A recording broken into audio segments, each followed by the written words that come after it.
Hello, children. Today I am here to tell you a story. The name of the story is Jadav's Forest.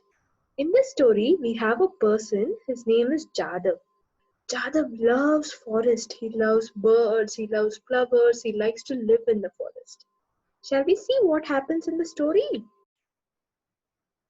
Jadav's Forest. Jadav lived in a place called Amanmana. It was a beautiful village filled with trees, birds, and flowers everywhere.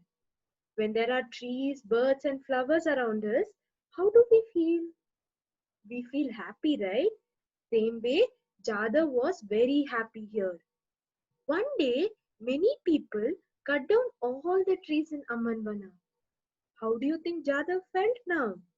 Jada was very sad to see his village without trees. All the birds left too, as there was no food for them anymore. Jada decided to fix this problem. He started by planting few plants every day. He planted many plants and trees. He watered them and took care of them. What do you think happens when you put water for the plant every day, when you take care of the plants every day? Yes, after some years, something amazing happened. Jadav had planted and grown forest in Amanvana again. The birds returned, the flowers grew, and Amanvana was beautiful again. Did you like the story? Thank you.